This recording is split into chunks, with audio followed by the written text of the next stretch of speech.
If someone had told me a year ago that my life would turn into a dramatic TV show, I'd have laughed it off. But here I am. My husband, David, 38, who I was married to for a decade, is supposed to be gone. As in, I grieved him, held a memorial, and tackled the chaotic paperwork of losing a spouse. But guess what? He's not dead. Far from it. He's alive and well, living just down the road with a new family, a completely fresh start. And me? I'm the clueless wife he left to deal with his financial wreckage. But I uncovered everything. Let me start from the start. David and I weren't flawless, but I thought we were content. About a year ago, things started feeling off. David was distant, and there was this constant unease between us. I blamed it on his job stress. He worked in construction management, always fretting over projects and timelines. It seemed normal, until it wasn't. One day I got a call that flipped my world upside down. It was the police, informing me of a tragic accident. David's car had veered off the road in a storm, tumbled into a ditch, and burst into flames. By the time they reached the wreckage, there was little left to identify. They confirmed it was his car, his ID was found, and there was no reason to believe he wasn't in it. He was declared dead. There wasn't even a body to lay to rest, just some burned remains they said were his. I went through every stage of grief, denial, rage, sorrow, the whole ordeal. I was shattered. Friends, family, even David's co-workers showed up to offer condolences. Flowers arrived, people brought food, and the sympathy was endless, but it didn't ease the pain. Yet something felt off, nagging at me. After the shock faded, reality hit hard.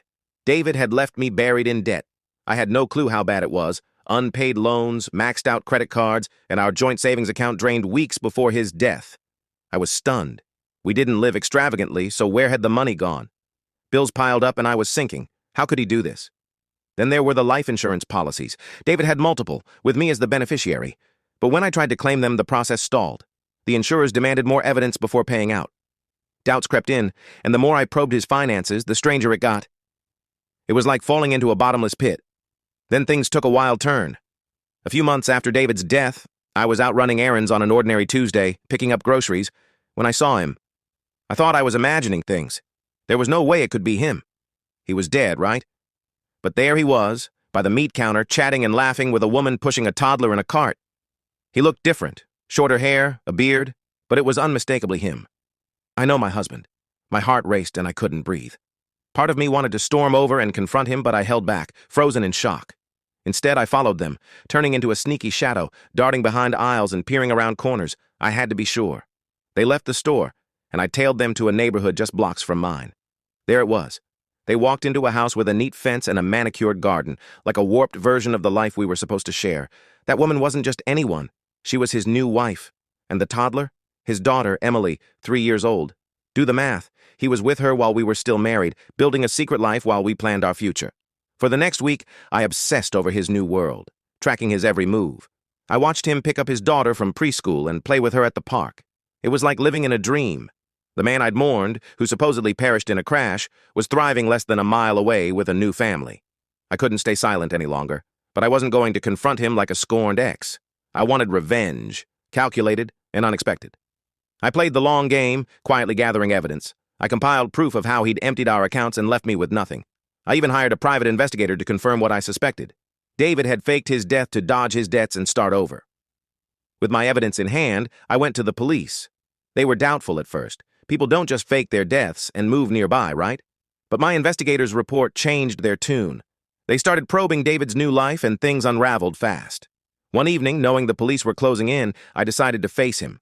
I knocked on his new home's door, and when he answered, his face went white, like he'd seen a ghost. "Hi, David. Or should I say Michael?" I said with a calm smile. He fumbled for excuses, but I wasn't there to listen. I laid out everything: his fake death, his new life, his lies. His expression crumbled as he realized his facade was collapsing. Then I walked away. I didn't need to see the aftermath. I knew the police would handle it. Soon after, David, or Michael, was arrested for fraud, identity theft, and a slew of other charges. His new wife was stunned, insisting she knew nothing of his past, and I genuinely pitied her. She had no idea the man she married was a liar. But I felt justified. For months, I'd mourned someone who didn't deserve it, and now he was facing the consequences. I sued him for everything, though he had little left, broke, in debt, and ruined. It wasn't about the money. It was about ensuring he didn't escape what he'd done to me and his new family. As for me, I'm moving forward. It's been tough, but I've learned a lot about trust and resilience. I never imagined I'd be the one to hunt down a husband who faked his death, but life surprises you. It feels like a thriller novel. But the takeaway? People aren't always what they seem, and when they reveal their true selves, believe them. No one can hide a double life forever.